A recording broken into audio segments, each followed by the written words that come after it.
भोपाल का एक आदमी था, सऊदीया में काम करता था।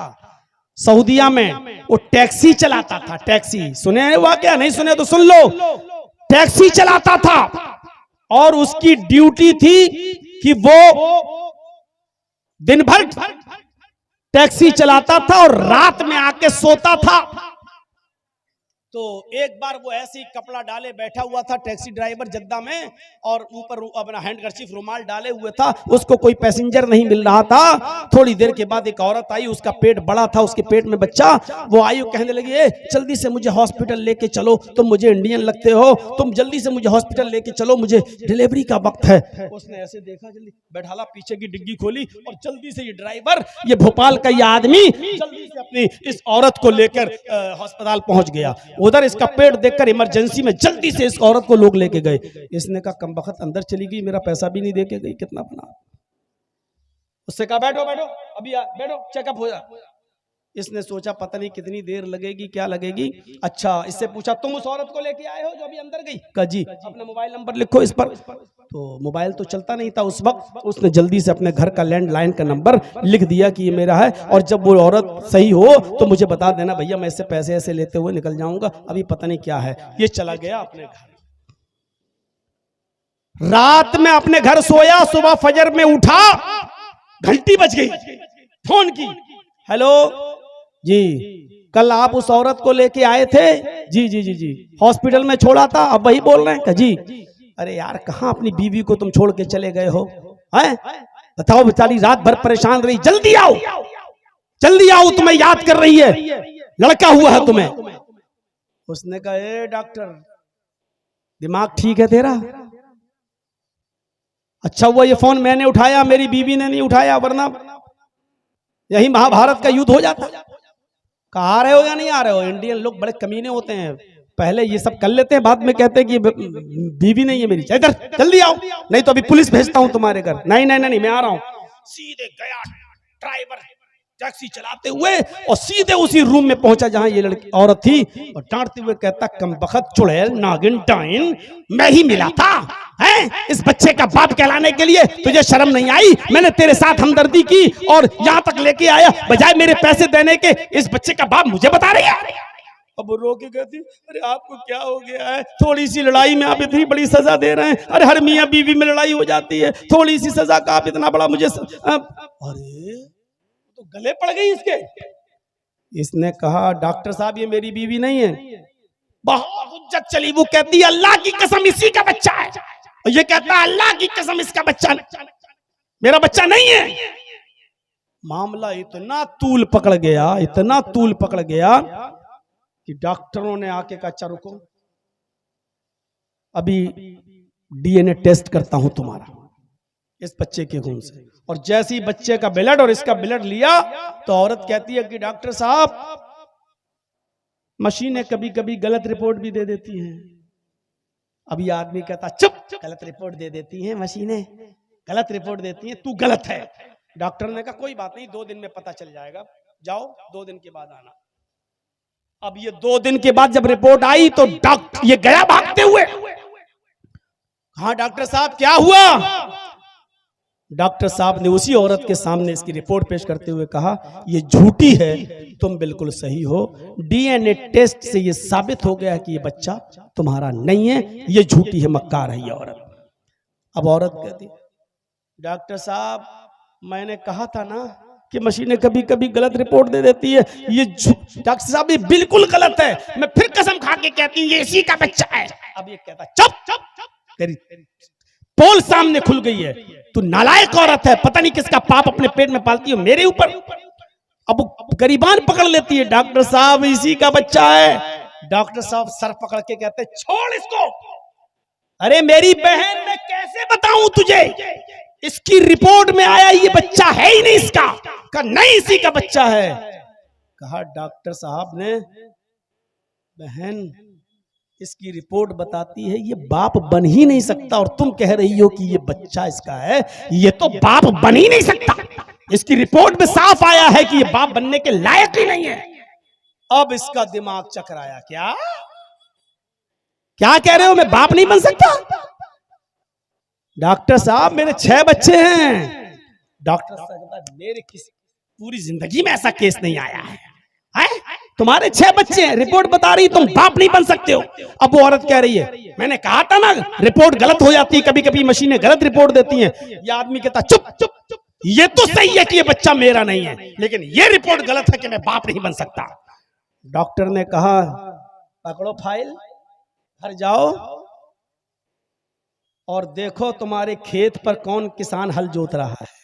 अब यहां से अब वो आया ड्राइवर, जैसे उसने रखा गाड़ी में फाइल, चलाते हुए कहता है, अगर ये रिपोर्ट सही है तो ये बताइए ये हल जोत कौन रहा है मेरे घर में। सीधे घर में घुसा और दह लाठी, दह डंडे, दह जूते अपनी बीवी को। कह रही क्या हुआ अचानक तुम्हें? कहा ये बता कि ये बच्चे किसके हैं। कहा आप कैसी बात करते, तुम्हें शर्म नहीं आती अपने बच्चों को? फिर मारा। मेरी रिपोर्ट ये बता रही है कि मैं बाप नहीं बन सकता, ये बता ये बच्चे किसके, नहीं तो उसी वक्त तक मारता रहूं। जब वो तबीयत से पिट चुकी तब कहती है, सुनिए मैं बता रही हूं ये आपके बच्चे नहीं है। कहा ये तो मैं जानता ही हूं ये मेरे बच्चे नहीं है, ये बता कि बाप है कौन। कहा कि आपका भाई। कहा क्यों? कहा आप दिन में टैक्सी चलाते हैं, रात में सोते हैं। वो रात में टैक्सी चलाता है, दिन में यही रहता है। ओ तो कहा कि आप बाप बन ही नहीं पा रहे थे, मुझे खुशियां चाहिए थी, तो इसलिए मैंने एक बार मिला, एक बार मिली, तो फिर उसके बाद में ताल्लुकात बढ़ गए। 6 बच्चे उसके। उसने कहा यहां अगर तुम्हारी रिपोर्ट करूंगा तो बहुत सख्त सजा मिलेगी, जब बच्चे भी ये मेरे नहीं है इसी के हैं, तो अब चलो इंडिया में मैं तुम्हें तलाक देता हूं, अब तुम इसी के साथ तुम इससे शादी करना, इसके साथ रहना, यही तुम्हारी सजा है। बच्चे किसके? छोटे भाई के। इस हदीस की रोशनी में अब बताओ कैसा लग रहा है। अरअयतल हम्वा, देवर के बारे में आपका क्या ख्याल है? अल्लाह के नबी ने फरमाया अलहम्वुल मौत, देवर तो मौत है, ये मौत ही तो हुआ। 6 बच्चे पैदा हो गए, पता ही नहीं। अंदाजा लगा रहे हैं। इसलिए मेरे भाइयों पर्दा जरूरी है। मेरे इटावा में एक रिक्शे वाला था, बहुत पुरानी बात है, मेरे इटावा में एक रिक्शे वाला था, एक अमीर आदमी उस आदमी के रिक्शे पर बैठता है और इत्तेफाक देखिए उससे कोई झगड़ा हो जाता है किसी बात का। वो अमीर आदमी बड़ा सोर्स वाला था, उसने मारा पीटा और झगड़े का इल्जाम उस लड़के के ऊपर, उस रिक्शे वाले उस गरीब आदमी के ऊपर लगा दिया और उसको जेल भिजवा दिया और ऐसा घिनौना इल्जाम लगवाया जिस पर उसको 4 साल की सजा होती है। उसके बाप नहीं थे, उस लड़के की मां नहीं थी, सिर्फ एक बहन थी। वो बहन भी 17-18 साल की हो चुकी थी।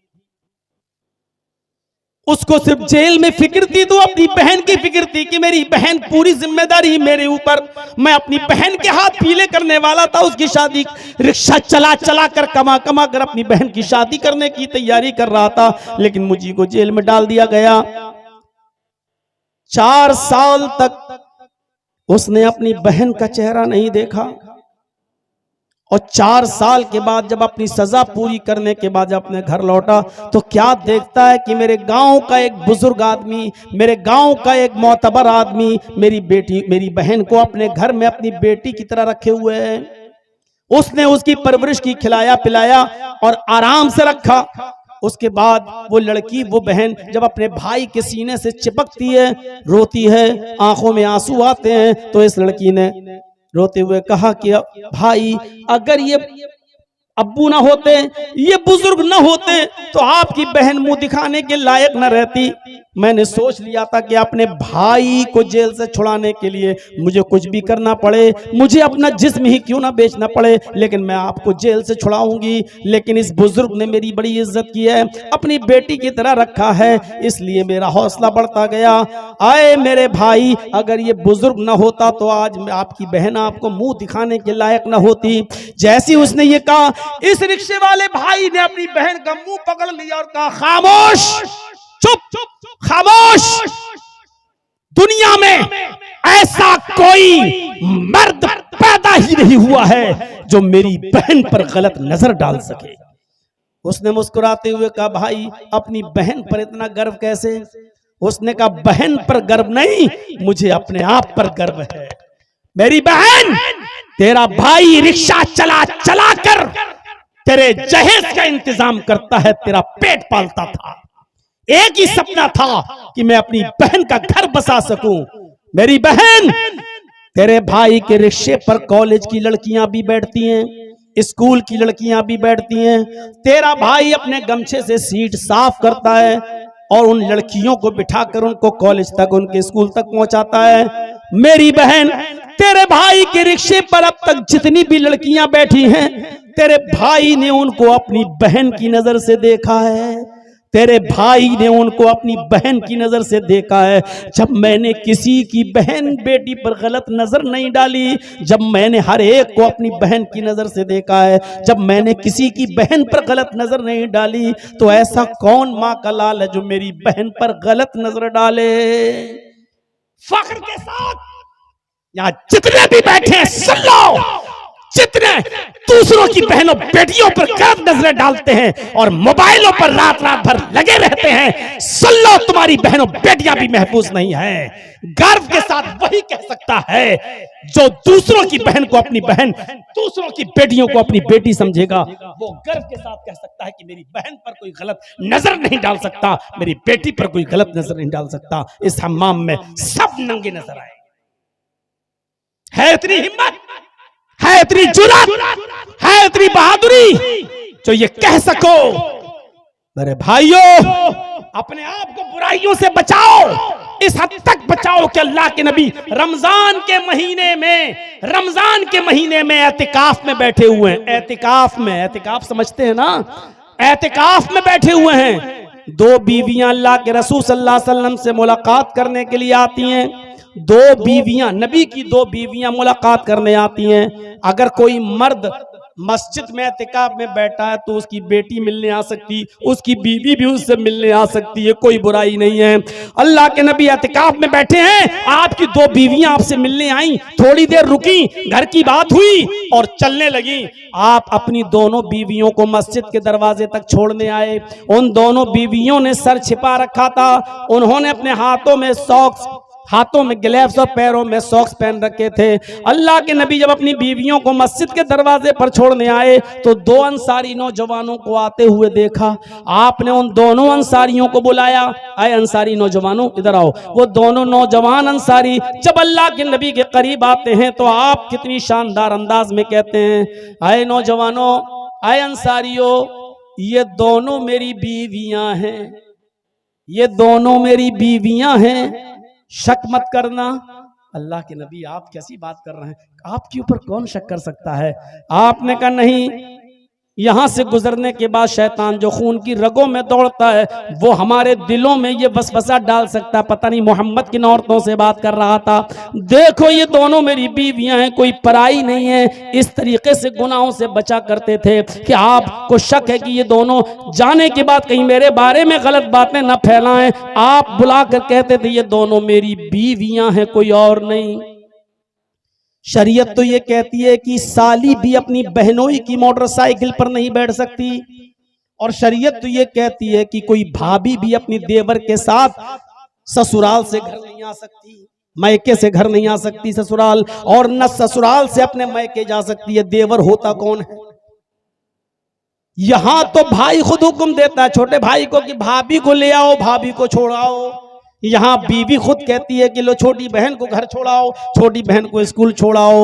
ये जुल्म है, ये ज्यादती है, ये जुल्म है, ये ज्यादती है। शरीयत का मिजाज तो यह है कि कोई साली भी अपने जीजा के साथ सफर नहीं कर सकती है। मियाँ और बीवी खाना खा रहे हैं, जर्जीस अपनी बीवी के साथ बैठकर खाना खा रहा है, बीवी की मौजूदगी में बीवी की बहनों मेरी साली अगर घर में आ जाए तो बीवी के साथ बीवी की मौजूदगी में भी वो मेरे साथ खाना नहीं खा सकती है। शरीयत बीवी की मौजूदगी में भी साली को अपने जीजा के साथ बीवी की मौजूदगी में भी खाने की इजाजत नहीं देती, और जब इजाजत साथ में नहीं देती, शौहर के साथ भी नहीं देती, तो अकेले तुम्हें बाइक पर बैठकर खगड़ा मेला जाने की इजाजत देगी शरीयत। ये खगड़ा का नाम मैंने क्यों लिया, बहुत सोच समझ के लिया है। मेरे भाइयों, इसकी इजाजत देगी ये शरीयत। जब जब बीवी की मौजूदगी में साली को इजाजत नहीं है कि जीजा के साथ बैठ के खाना खाए, तो स्कूल जाएगी जीजा के साथ। और यही हाल भाभी का भी है, अपने देवर के साथ खाना नहीं खा सकती है, अपने शौहर की मौजूदगी में भी पर्दा है। और पर्दा भी इतना जबरदस्त। और आई तल हम व या रसूल अल्लाह, अल्लाह के रसूल, क्या देवर से भी पर्दा करूं? आपने कहा दुनिया वालों से कुछ कमी हो जाए तो चलेगा, देवर से नहीं। कहा देवर से भी करूं? कहा देवर तो मौत है, अलहमुल मौत, देवर तो मौत है। बुराई तो बुराई होती है, बुराई तो बुराई होती है, लेकिन बुराई को रोकने का अंदाज भी देखिए अल्लाह के नबी सल्लल्लाहु अलैहि वसल्लम का। आपने क्या फरमाया? मन रआ मिनकुम मुनकरन फलयुगय्यिरु बियदिही। जिस बुराई को तुम अपनी आंखों से देखो, अगर ताकत है उसको अपने हाथों से दूर करने की, तो अपने हाथों से उसको रोक दो। अपने हाथ से अगर उस बुराई को रोक सकते हो तो हाथ से रोक दो, खत्म कर दो। लेकिन अगर हाथ से रोकने में झगड़ा हो सकता हो, लड़ाई हो सकती हो, दंगा हो सकता हो, किताल हो सकता हो, मारपीट हो सकती हो, तो अल्लाह के रसूल ने कहा कि फिर उस बुराई को अपने हाथ से मत रोको। जबकि बुराई को हाथ से रोकना ही है, हाथ बुराई को खत्म करना है। मसलन ये कैमरे वाला है हमारे सामने, उठक पटक कर रहा है, अपने हाथ से रोकने की ताकत है मुझे, लेकिन डर लगता है कि अगर हाथ से रोकेंगे तो ये सब चैनल वाले इकट्ठे ना हो जाएं, ये कहीं मारपीट पे आमादा ना हो जाएं, कोई इसके फेवर के 8-10 आदमी फिर मारपीट पे तैयार ना हो जाएं। तो अगर फितने का डर हो, फसाद का डर हो, लड़ाई और झगड़े का डर हो, 500 आदमियों की बारात आ रही है, वो बारात आप लोग कहते हो, हम लोग तो डाकू कहते हैं, ये चोर आ रहे हैं, लुटेरे डाकू, अपने हाथ से रोको, रोक लोगे? जर्जीस साहब चले बारात को रोकने, नहीं, लड़की वाले के यहाँ नहीं जाइए, शरीयत में लड़की वाले के यहाँ खाना जायज नहीं है, शरीयत में लड़की वाले को खिलाने की इजाजत नहीं दी। अल्लाह के नबी ने लड़की वाले को कुछ भी नहीं कहा कि तुम ये खिलाओ। लड़की के बाप के ऊपर खिलाना पिलाने की कोई जिम्मेदारी है ही नहीं। अब मैं बारात को रोकूं? लड़का भी मारेगा, लड़के का बाप भी मारेगा, जो 500 बाराती जा रहे हैं वो भी मारेंगे। हे मौलवी चुप, मिंबर पे खड़े होकर ये बात करना, जलसे में करना, यहां नहीं, या तेरे बाप की हुकूमत नहीं चल रही है, यहां मेरी चल रही है। वहां हम अपने हाथ से बारात को नहीं रोक पाएंगे, नहीं रोक पाएंगे। तो अब जबरदस्ती रोकने का हुक्म नहीं दिया कि जबरदस्ती रोको, नहीं। अगर तुम अपनी आंख से किसी बुराई को देख रहे हो, हाथ से रोकने की ताकत हो तो रोको। बारात तो नहीं रोक सकते हैं, लेकिन अपने बेटे का शराब पीते हुए देख रहे हैं, उसको तो रोक सकते हैं ना। अपनी बेटी को बेपर्दा घूमते हुए देख रहे हैं, वो तो रोक सकते हैं ना। मेरी बेटी कॉलेज में और यूनिवर्सिटी में पढ़ रही है और किसी गैर मुस्लिम लड़के के साथ गुफ्तगू करती है, उससे मोबाइल पे बात करती है, उसके साथ घूमती है, चाय की होटलों में जाती है, कैंटीन में बैठती है, इसको तो हम रोक सकते हैं ना। इसको भी रोकेंगे तो फितना होगा। तो जो अपने ताकत में हो वो काम करिए, और जो ताकत में ना हो तो आप जबरदस्ती उसको मत रोकिए। अल्लाह के नबी ने फरमाया फ़इल्लम यस्तति, अगर तुम्हें अपने हाथ से रोकने की ताकत ना हो, फितना फसाद का डर हो, फ़बिलिसानिही, तो अपनी जबान से मना करिए। अब जर्जीस साहब इस मोबाइल को अपने हाथ से तोड़ नहीं सकते क्योंकि खतरा है मारपीट का, तो अपनी जबान से रोकें। ए भैया ठीक हो जाओ, ए भैया संभल जाओ, जबान से रोकिए, जबान से। और अगर जबान से भी कहने में फितना है, आप जबान से बोलेंगे तब भी लोग लड़ने के लिए तैयार हैं। तू कौन होता है? होता कौन है? तो अल्लाह के नबी ने फरमाया अगर जबान से भी रोकने में फितना और फसाद फैलता हो तो छोड़ दो, जबान से भी मना मत करो। वइल्लम यस्तति फबिक़ल्बिही, तो दिल से बुरा जानो। दिल से बुरा जानने का मतलब क्या? जर्जी साहब मेरी बेटे की शादी हो रही है, मैं बारात की दावत दे रहा हूं, आप चलिए। बारात रोक नहीं सकता, जबान से कहूंगा तो ये फितना फैलाएगा, वो भी सुनने के लिए तैयार नहीं है। अच्छा ठीक है, अब दिल से बुरा जानने का मतलब ये कि जर्जी साहब उस बारात में खुद शामिल ना हो, ठीक है, ना हम जबान से रोकेंगे ना हम हाथ से रोकेंगे, हम खुद नहीं जाएंगे, हम तो परहेज कर। यह है दिल से बुरा जानना, यानी बुराई को भी जबरदस्ती रोकने का हुक्म नहीं दिया।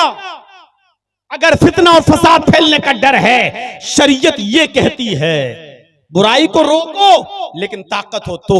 हजरत उमर खलीफा थे ना, एक शख्स को देखा, हंसेंगे आप, एक शख्स को देखा कि वो ये पैजामा जो था उनका, लुंगी टखने से नीचे था, ये यहां से, और किसी मुसलमान के लिए हलाल नहीं है कि वो टखने से नीचे कपड़ा पहने। टखना समझते हैं ना, ये इससे नीचे कपड़ा पहनना हराम है।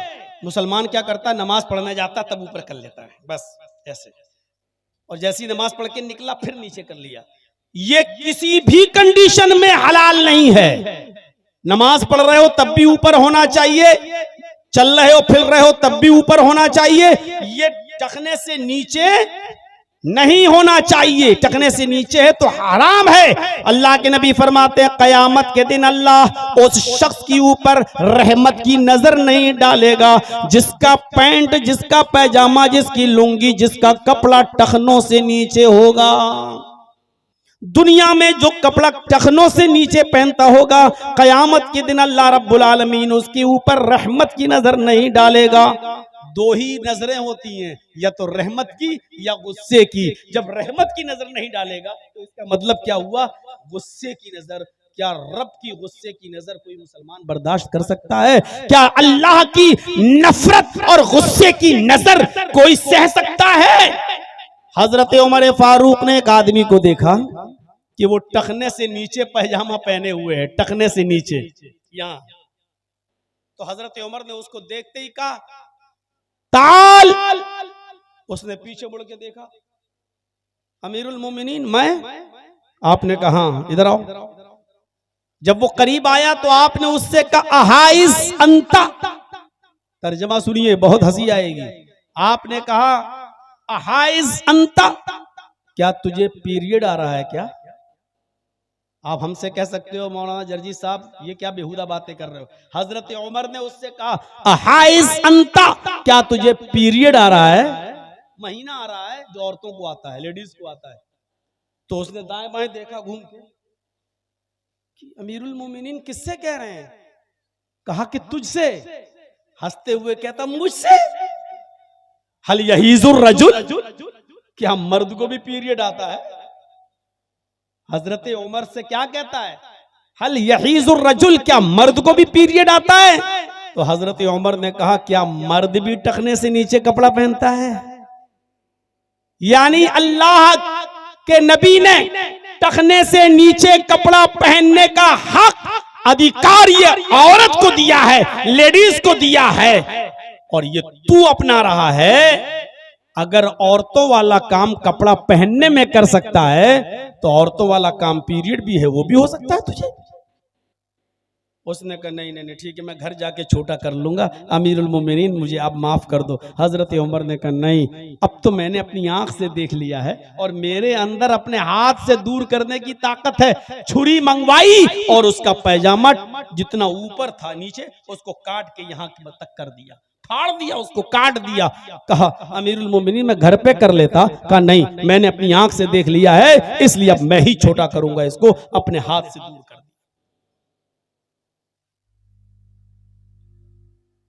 अपने हाथ से बुराई को रोको, ताकत ना हो तो अपने घर की तो रोको।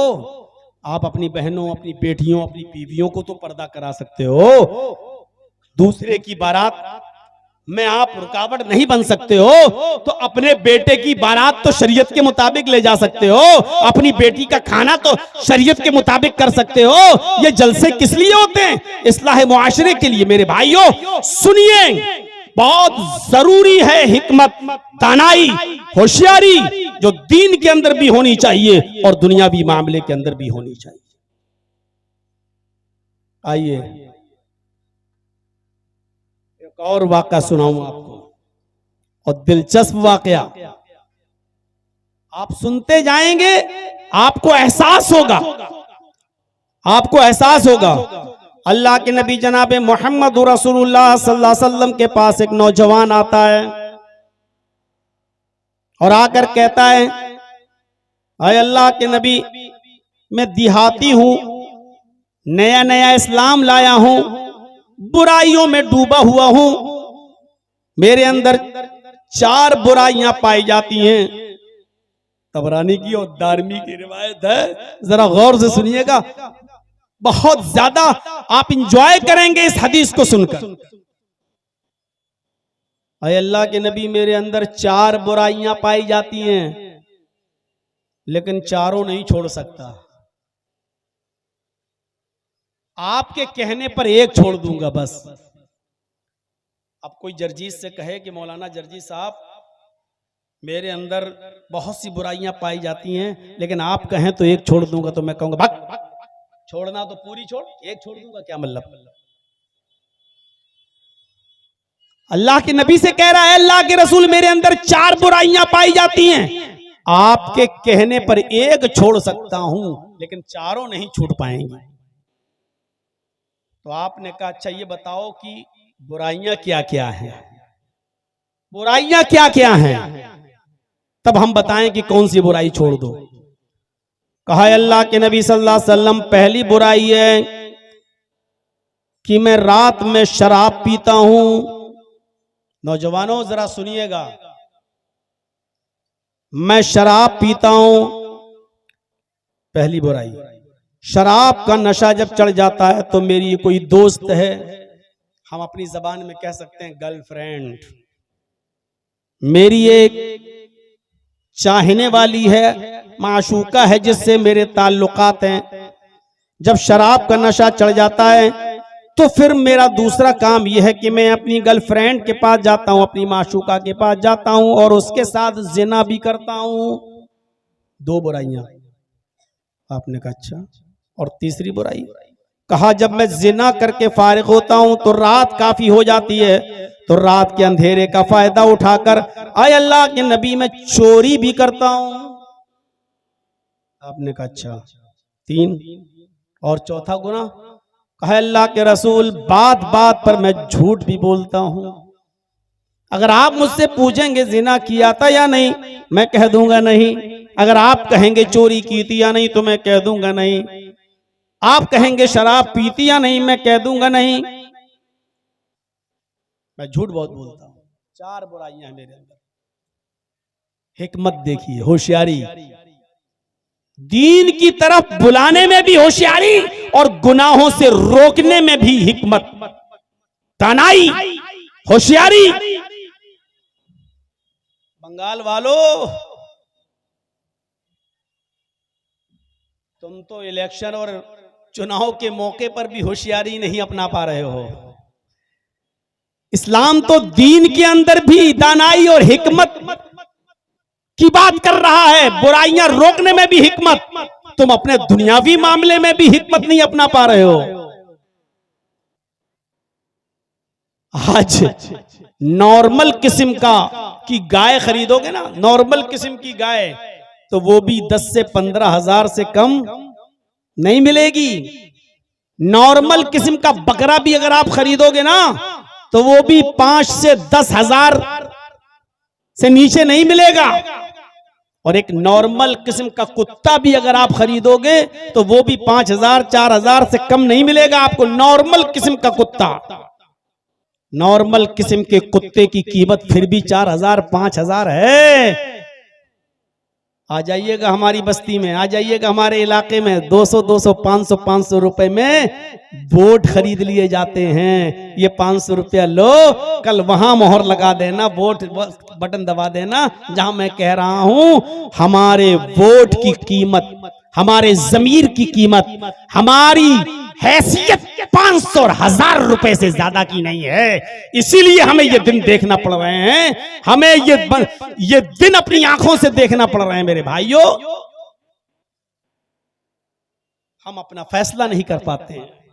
तो मेरे साथियों, उसने कहा अल्लाह के रसूल, मैं शराब पीता हूं, फिर जिना करता हूं, फिर चोरी करता हूं, और उसके बाद मैं झूठ भी बोलता हूँ, एक छोड़ सकता हूँ।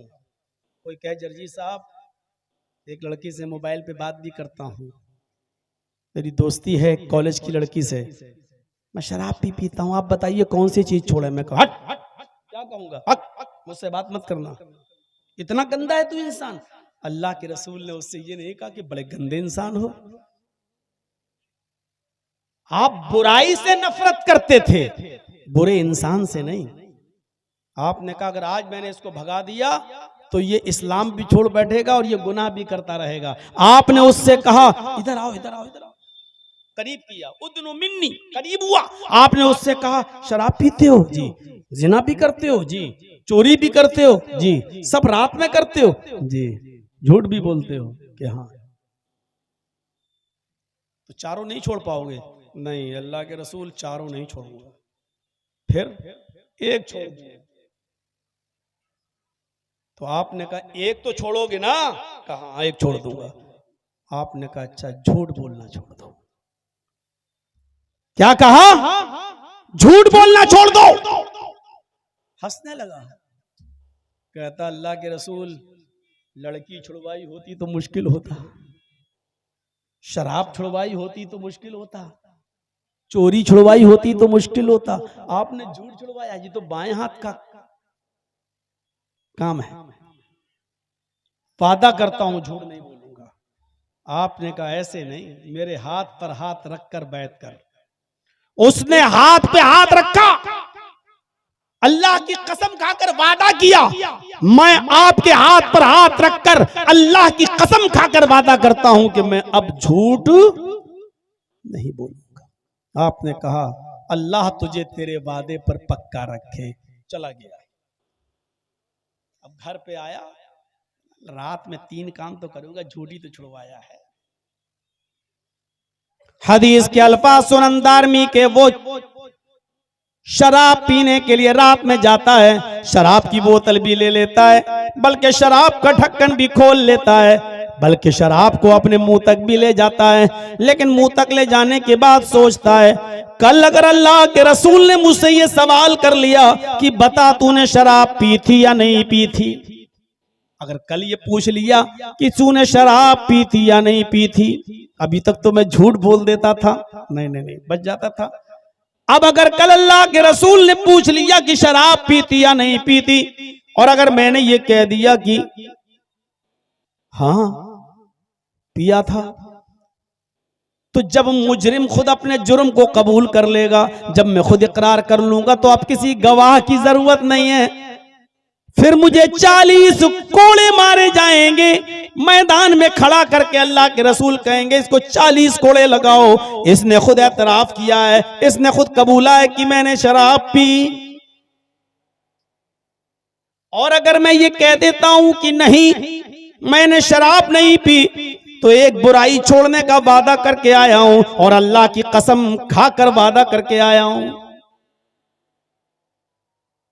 यहां तो बात बात पे कसम खाई जाती है,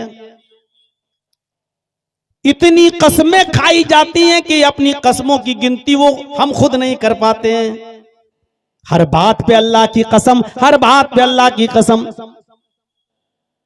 उसने एक बुराई छोड़ने के लिए अल्लाह की कसम खाई और उसके बाद उस पर कायम रहा। उसने कहा मेरे इन हाथों ने मोहम्मदुर रसूलुल्लाह के हाथों को छू लिया है, अब मैं झूठ नहीं बोलूंगा, लिहाजा शराब ही नहीं पीऊंगा। शराब पी लियो, कहीं पूछ लिया तो कोड़े मारे जाएंगे, और अगर झूठ बोल दिया तो बच तो जाऊंगा, लेकिन मैंने तो वादा किया है झूठ नहीं बोलूंगा, झूठ ही छोड़। शराब छोड़ दिया, अरे शराब नहीं पीऊंगा तो क्या मर जाऊंगा? चलो दिमाग तो खराब था ही, शराब छोड़ दिया। अब दिमाग में गया, लेटा लड़की के साथ उसकी रान पर, उसकी गोद में सर रखकर कहने लगी आज तुम टेंशन में लग रहे हो। कि हाँ टेंशन नहीं, क्यों क्या हुआ? अरे ऐसा सा ख्याल है, चलो यार आओ। दोनों ने कपड़े उतार लिए, बरहना हो गए। अचानक सोचता है कि अगर आज मैं इस लड़की के साथ मिल लिया, जिना कर लिया, कहीं कर अल्लाह के रसूल फिर ये सवाल कर बैठे बता तूने कल किसी लड़की के साथ जिना तो नहीं किया? मैंने अगर कह दिया कि हाँ मैंने जिना किया, अगर मैंने कह दिया हाँ किया तो कुआरा होने की वजह से मुझे 100 कोड़े मारे जाएंगे। एक कोड़ा खाने की ताकत तो है नहीं, 100 कोड़े कैसे खाएंगे। और अगर मैंने कह दिया कि नहीं मैंने जिना नहीं किया तो ये झूठ हो जाएगा, और मैंने अल्लाह की कसम खाकर वादा किया कि मैं झूठ नहीं बोलूंगा। उसने लड़की को भी धक्का दिया, हट मैं तेरे साथ भी नहीं मिलूंगा, अगर मिलता हूं तो 100 कोड़े, और नहीं झूठ बोलता हूं तो मैं झूठा, और झूठ छोड़ने का मैंने वादा कर लिया है। आगे बढ़ता है, चोरी करता और चोरी करने में कामयाब। सोना चुरा लिया, चांदी चुरा ली, जेवरात चुरा लिए, थैले में भर लिए।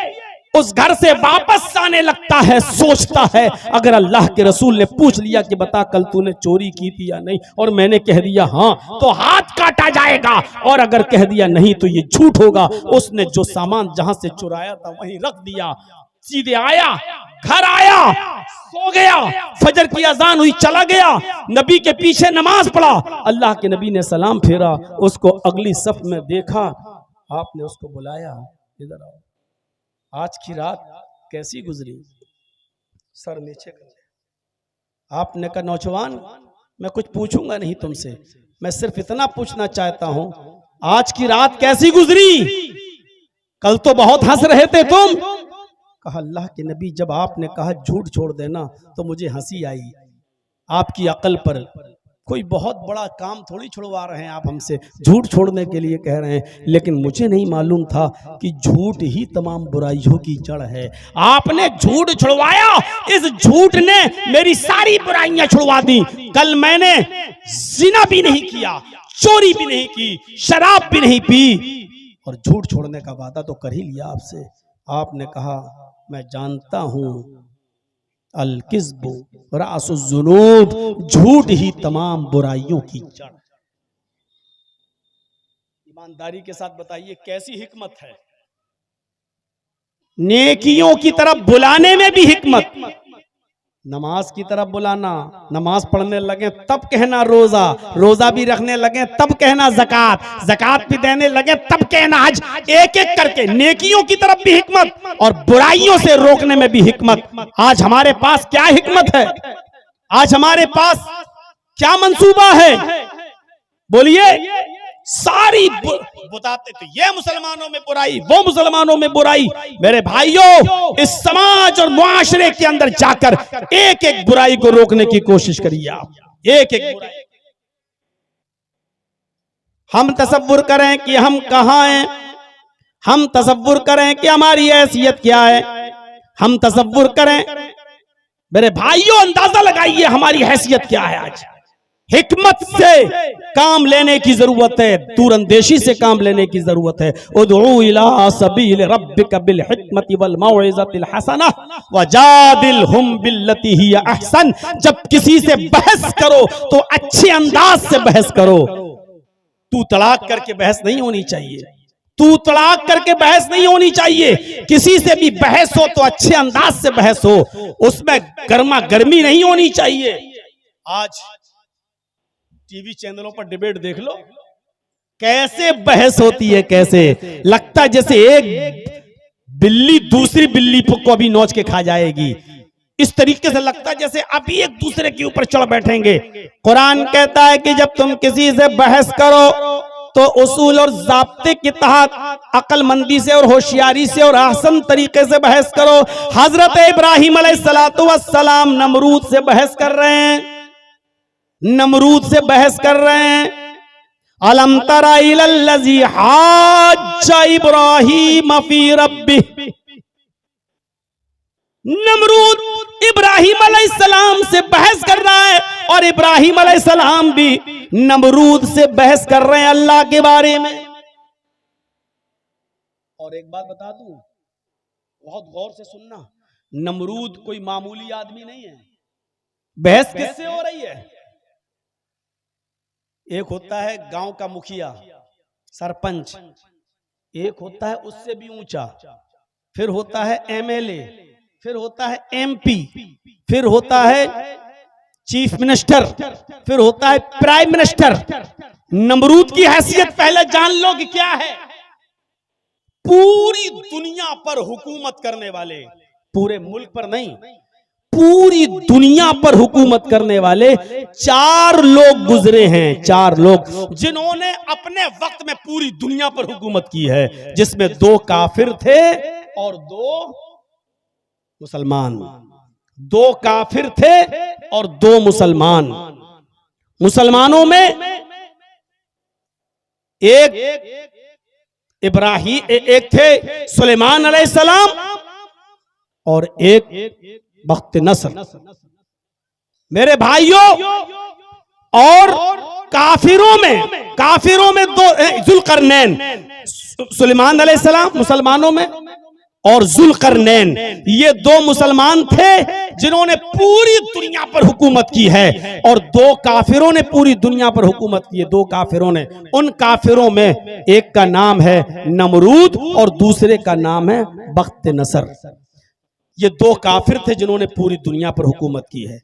तो पूरी दुनिया पर हुकूमत करने वाला कौन है? नमरूद। ये गांव का सरपंच नहीं है, ये गांव का मुखिया नहीं है, ये गांव का प्रमुख नहीं है, ये एमएलए नहीं है, ये एमपी नहीं है, ये चीफ मिनिस्टर भी नहीं है, ये प्राइम मिनिस्टर भी नहीं है, बल्कि पूरी दुनिया पर हुकूमत करने वाला है, पूरी दुनिया पर। और इब्राहिम अलैहिस्सलाम किससे मुनाजरा कर रहे हैं, किससे डिबेट कर रहे हैं? जो पूरी दुनिया का हाकिम वक्त है, पूरी दुनिया पर हुकूमत करता है। तौहीद इंसान के अंदर इतनी बहादुरी पैदा कर देती है, एक अल्लाह की इबादत इतनी बहादुरी पैदा कर देती है कि इंसान पूरी दुनिया के बादशाह के सामने टकरा जाता है। बात कितने अच्छे अंदाज में होती है, देखिए, बहस में तू तलाक नहीं, बहस में गाली गलूज नहीं, बहुत आसान और अच्छे तरीके से इब्राहिम अलैहिस्सलाम ने कहा, मेरा रब वो है, रब्बी अल्लज़ी युही व युमीत। अरे नमरूद, मेरा रब वो है जो जिंदा करता है और मारता है। मेरा रब वो है जो जिंदगी देता है और जो मौत के घाट उतारता है, वो मेरा रब है। तो नमरूद ने कहा, ये काम तो मैं भी कर सकता हूं, मैं भी जिंदगी देता हूं, मैं भी मौत। उही व उम्मीद, अना उही व उम्मीद, ये तो मैं भी कर सकता हूं। एक आदमी जेल में बंद था, जिसको फांसी और मौत की सजा थी, उसको जेल से निकाला, कहा देखो इसको कल कत्ल होना था, इसकी गर्दन उड़ाई जाना थी, इसको सजा थी, मैंने माफ कर दिया, जाओ इसको छोड़ दिया। देखो मैंने भी एक को जिंदगी दे दी। और एक बेकसूर आदमी रास्ते से जा रहा था, उसको पकड़ा और उसकी गर्दन उड़ा दी नमरूद ने। कहा देखो मैं भी किसी को मार सकता हूं, मैं भी कत्ल, ये तो मैं भी कर सकता हूं, जिसको चाहूं जिंदगी दे दूं और जिसको चाहूं कत्ल कर दूं। इब्राहिम अलैहिस्सलाम समझ गए ये मोटी खोपड़ी का है, जैसे आज हमारे ऊपर मुसल्लत है मोटी खोपड़ी के। मेरे भाइयों, इब्राहिम अलैहिस्सलाम समझ गए कि ये आदमी ऐसे नहीं समझेगा, मोटी खोपड़ी का है। इब्राहिम अलैहिस्सलाम ने झट से ऐसी दलील पेश कर दी, हक्का बक्का रह गया। इब्राहिम अलैहिस्सलाम ने कहा, मेरा रब वो है, याती बिशम्सी मिनल मशरिक फाती बिहा मिनल मगरिब। मेरा रब वो है जो सूरज को मशरिक से पूरब से निकालता है। मेरा रब वो है जो सूरज को पूरब से ईस्ट से निकालता है और मगरिब में पश्चिम में वेस्ट में डुबो देता है, उसको अस्त कर देता है, उसको डुबोता है।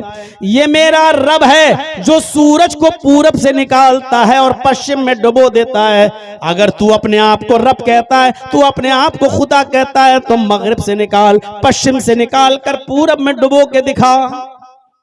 बुहितल्लज़ी कफर। समझ गया कि इब्राहिम अलैहिस्सलाम ने ऐसी चीज करने को कहा है जो मेरे बाप दादा भी नहीं कर पाएंगे। छठी का दूध याद आ जाएगा। कितनी अच्छी तरीके से डिबेट हो रही है, न लड़ाई, न झगड़ा, न दंगा, न फसाद, और पूरी दुनिया के बादशाह से टकरा रहे हैं। इब्राहिम अलैहिस्सलाम, मैं तुझे रब नहीं मान सकता, मेरा रब वो है जो सूरज को पूरब से निकालता है और पश्चिम में डुबोता है। अगर तू खुदा है तो पश्चिम से निकाल के पूरब में डुबो, नहीं कर पाया। इब्राहिम अलैहिस्सलाम ने कहा, तू मेरा खुदा नहीं हो सकता। दावत दो तो हिकमत से। इब्राहिम अलैहिस्सलाम ने भी तो हिकमत से दावत दी, समझाते रहे। जब लोग नहीं माने, जब रास्ते पे नहीं आए, तो क्या किया? बुत खाने में घुस गए। आप मत घुस जाइएगा, हिंदुस्तान में रह रहे हो। इब्राहिम अलैहिस्सलाम बुत खाने में घुस गए, सारे बुतों को तोड़ दिया, और जो सबसे बड़ा बुत था उसको छोड़ दिया।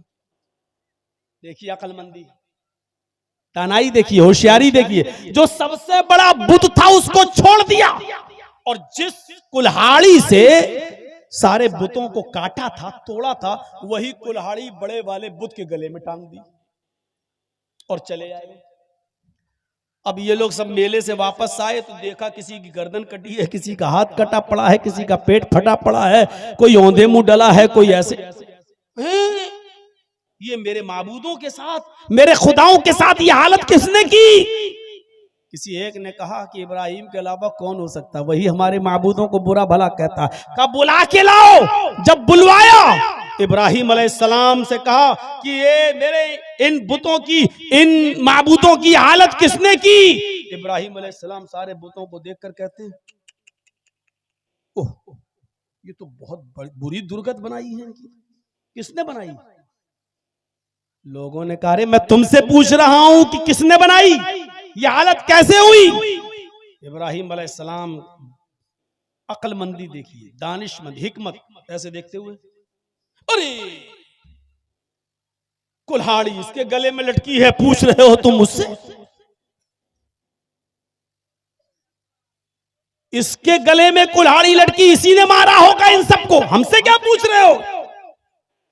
जो बुलवाना था वो देखिए अंदाज।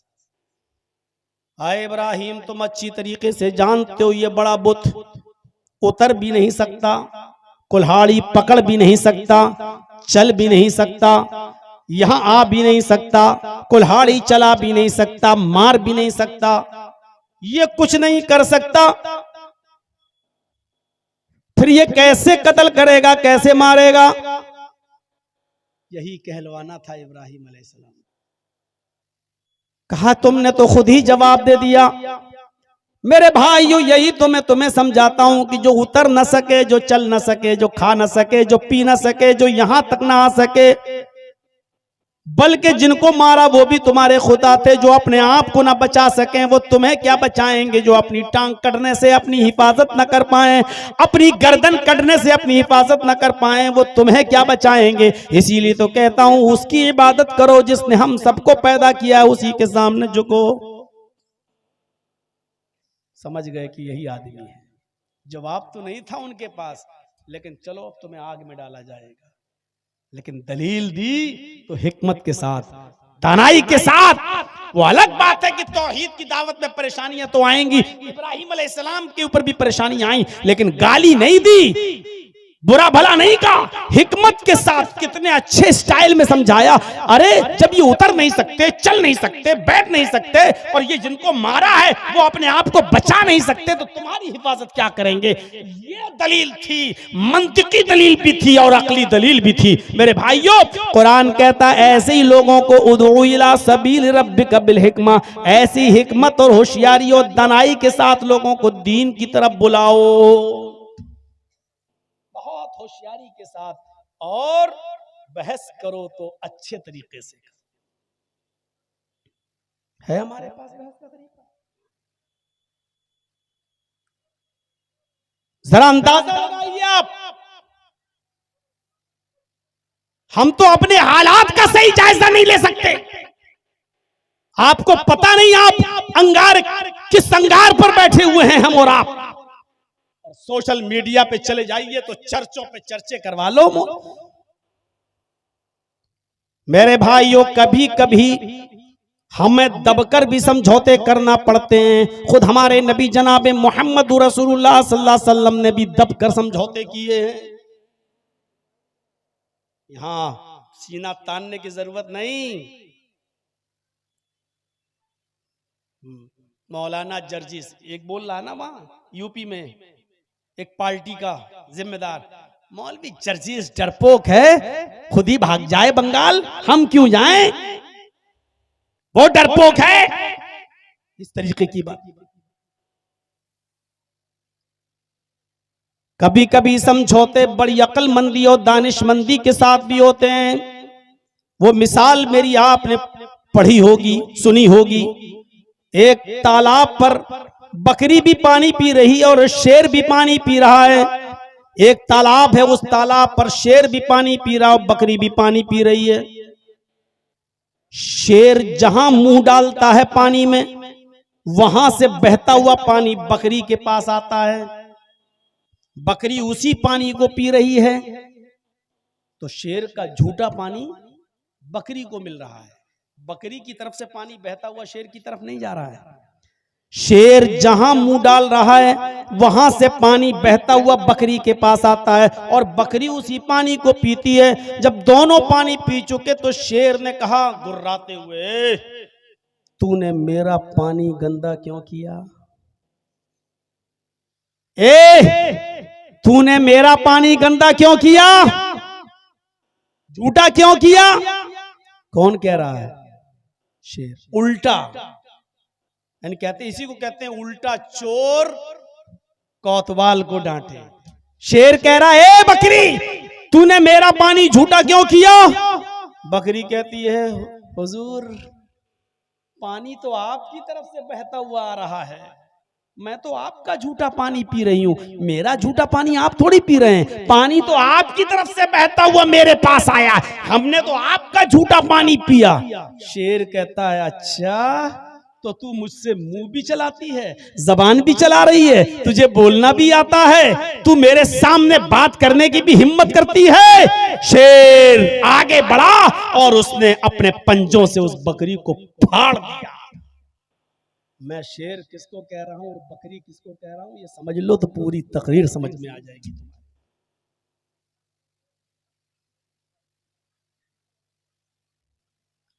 आप जुमे की नमाज भी मस्जिद के बाहर 5 मिनट की नमाज आप नहीं पढ़ सकते हो, नहीं पढ़ सकते हो। मस्जिद के अंदर ही नमाज पढ़ो, मस्जिद के बाहर नहीं। लेकिन तुम्हारे लंगर रोड पे चलेंगे खुलकर, तुम्हारे कांवड़िए सरेआम घूम के चलेंगे सड़कों पर, जाम लगाते हुए, उसके ऊपर हेलीकॉप्टर से फूलों की बारिश भी होगी। जहां चाहेंगे वहां रुक जाएंगे और डेरा डालेंगे। अगर आप ये कहो ठीक है साहब हम अपनी नमाजें तो मस्जिद में पढ़ेंगे, लेकिन आपके भाई भी तो बाहर में लंगर डालते हैं, खाने खिलाते हैं, सड़कें जाम करते हैं, होली का रंग सड़कों पर खुलेआम फेंका जाता है, सड़कें जाम होती हैं, तो आपसे कहा जाएगा तेरे मुंह में जबान भी है, तुझे बोलना भी आता है, तू हमारे खिलाफ होता कौन है बोलने वाला? मेरे भाइयों, यही चीज मैं समझाने की कोशिश कर रहा हूं बंगाल के लोगों को, जिसकी बुनियाद पर हमें आज चैनल वाले डिबेट में लाने की कोशिश करते हैं और दिखाते हैं कि देखो ये कितना भयभीत कर रहा है मुसलमानों को, ये कितना डरा रहा है मुसलमानों को। यह समझने की कोशिश करिए। आप नहीं बोल सकते हो साहब, आप कौन होते हैं बोलने वाले, ये कहने वाले? आप हमारे इलाके में आ जाइए, मंगल का दिन पूरा का पूरा हॉर्न, गाड़ियां सब जाम हो जाते हैं हॉर्न देते देते, क्योंकि वहां लंगर चलता है, खाने पीने का दौर चलता है। और गुरुद्वारे में चले जाइए चांदनी चौक पर मेरे भाइयों, हर संडे को हमारे सिख भाइयों का लंगर चलता है, पूरा रास्ता जाम हो जाता है। लेकिन आपने अगर 5 मिनट की नमाज पढ़ ली तो सारी आफतें और सारी मुसीबतें आप पैदा कर रहे हैं, रास्ते आप जाम कर रहे हैं। अगर आपने ये कह दिया कि आपके अंदर भी ऐसा हो रहा है, ये लोग ऐसा कर रहे हैं, तो तेरे अंदर जबान भी है, तू बोलता भी है, तेरे मुंह में जबान भी है। ये सूरत हाल है आज हमारी। इस कंडीशन को समझने की जरूरत है, हिकमत को। मेरे भाइयों, शेर ने शिकार किया गधे का, भेड़िए ने शिकार किया बकरी का, लोमड़ी ने शिकार किया खरगोश का। 3 जानवरों ने 3 जानवर को मारा। याद रखना, शेर ने किसको मारा? गधे को। भेड़िए ने किसको मारा? बकरी को। लोमड़ी ने किसको मारा? खरगोश को। अब शेर ने कहा भेड़िए से, भेड़िए बताओ कौन सा जानवर कौन खाएगा, तुम इंसाफ करो। शेर ने कहा जज किसको बना दिया? भेड़िए को। तुम बताओ कौन सा जानवर कौन खाएगा। भेड़िया शेर के जुल्म को समझ नहीं पाया। ये नहीं जानता था कि शेर इतना जालिम है, वो समझ नहीं पाया। उसने कहा बहुत आसान है। कहा क्या आसान है? कहा गधा आपने मारा, बड़ा भी है, गधा आप खा लीजिए। बकरी मैंने मारी, मेरे हिसाब की ठीक है, बकरी मैं खा लेता हूं। और लोमड़ी ने खरगोश मारा, ये लोमड़ी खरगोश खा लेती है। तीनों ने 3 जानवर मारे, अपना अपना जानवर सब खा लें, आप गधा खा लो, मैं बकरी और लोमड़ी खरगोश। शेर ने कहा इधर थप्पड़ मारा, इतना बेकार फैसला, और पकड़ा और उसको उठा के फाड़ दिया, कत्ल कर दिया, नोच डाला उसको। अब ये भी मर गया। कमीना, फैसला करना आता नहीं, फैसला करने चले गए। लोमड़ी से कहा ए कमीना, ये फैसला ही करना नहीं जानता, पता नहीं कहां से सीख के आया था। तुम बताओ कौन सा जानवर कौन खाएगा, तुम फैसला करो। लोमड़ी ने तो भेड़िए का हाल देख लिया। लोमड़ी कहती वाकई बड़ा पागल था, कमीने को फैसला करना ही नहीं आता था। अच्छा तो तुम्हारा फैसला क्या है? अरे मेरा फैसला क्या है हुजूर, आप जंगल के राजा हैं, सुबह उठिए गधा खाइए,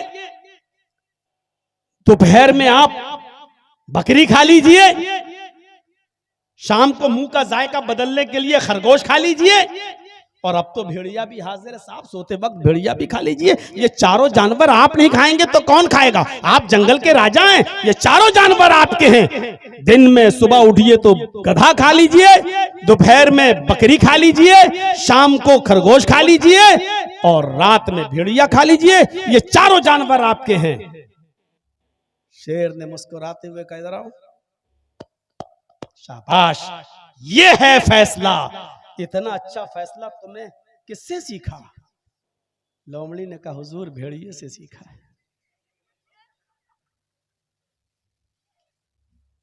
लोमड़ी ने कहा हुजूर भेड़िए से सीखा है। शेर ने कहा तुम समझदार, समझदार थी, जान बचा ली। यही समझदारी की जरूरत है, यही समझदारी की जरूरत है। मैं जानता हूं बहुत से लोगों के कलेजे मुरझा रहे होंगे कि मौलवी जर्जीस तो हमारा पत्ता गोल करने आ रहा है। मैं किसी का चमचागिरी करने नहीं आया, न किसी को मैं करने आया हूं, न किसी का वो। आपका मामला आप जानो। मेरे प्यारे साथियों, ये बैठे, ये हमारे साथ आया अमीन, ये पूछिए पूर्णिया का है, बड़े शौक से गए थे साहब, क्या क्या सोचकर कहां। जब इनकी दुकानों पर बुलडोजर चले तब इनको छठी का दूध याद आ गया। कोई नहीं आया जो चीख चीख कर कह रहे थे हम तुम्हारे साथ, हम तुम्हारी लड़ाई। आज सबसे पहले वही भागे। कोई एक भी मिन्नत और जमानत करने के लिए नहीं आया, कोई झूठी तसल्ली देने के लिए नहीं आया। मकसद निकल गया दूर। मेरे भाइयों, इस वक्त लोमड़ी की तरह कलमंदी से काम लो। कुरान चीख चीख के कह रहा है उदउ इला सबील रब्बिका बिल हिकमती वल मौइज़तिल हसना। तुम्हें हिकमत दानाई से काम लेने की जरूरत है, दीन के मामले में भी, नेकी की तरफ बुलाने में भी, बुराइयों से रोकने में भी। जब दीन के अंदर ये था तो दुनिया के अंदर भी आपको अच्छा सोचना है।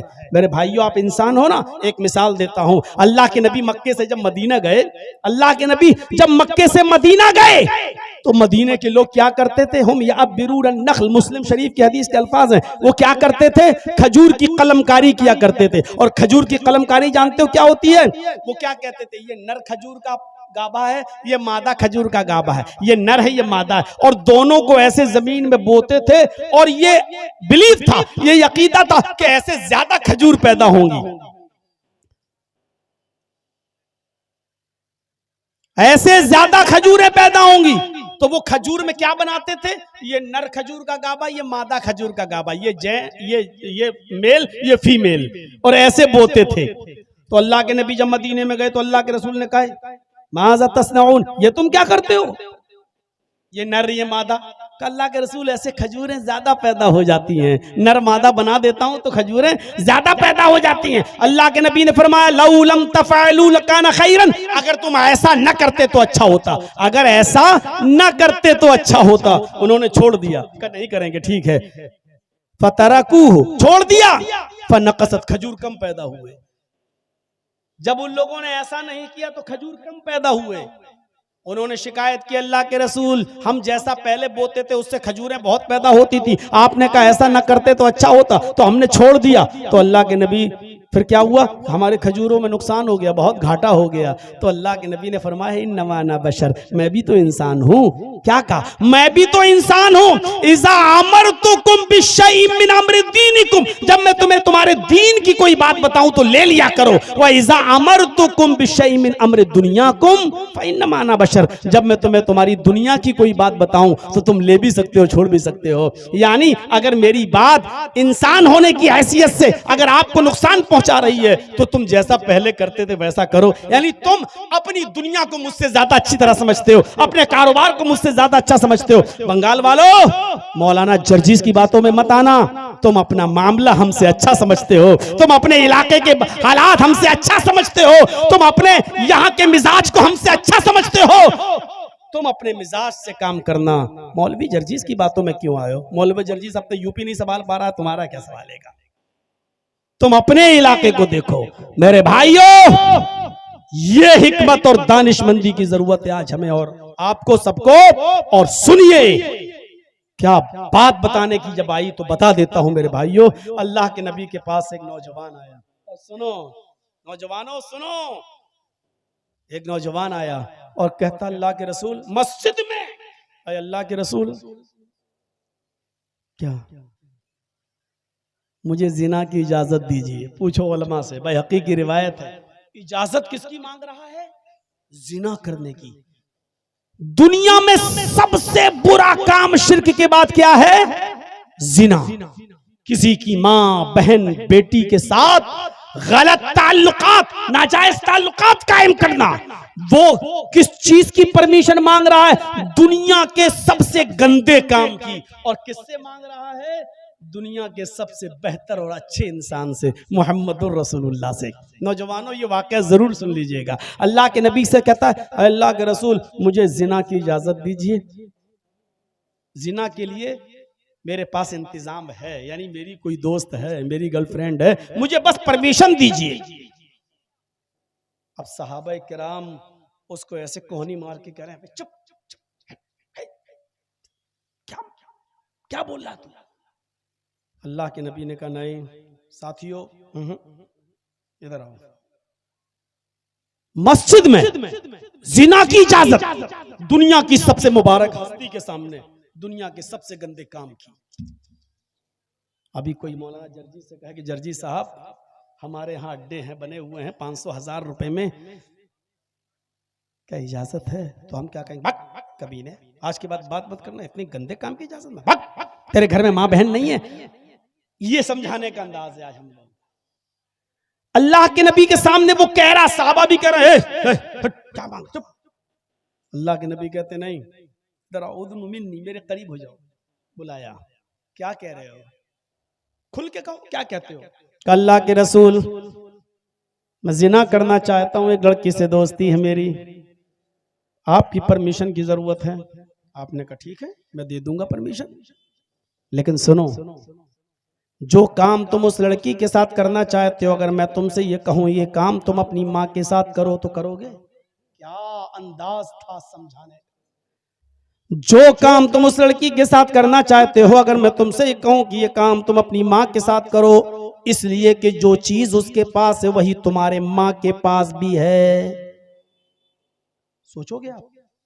उसने कहा, फिदा का भी वो उम्मी या रसूल अल्लाह, अय अल्लाह के नबी, मेरे माँ बाप आप पर कुर्बान, मैं ऐसा नहीं कर सकता।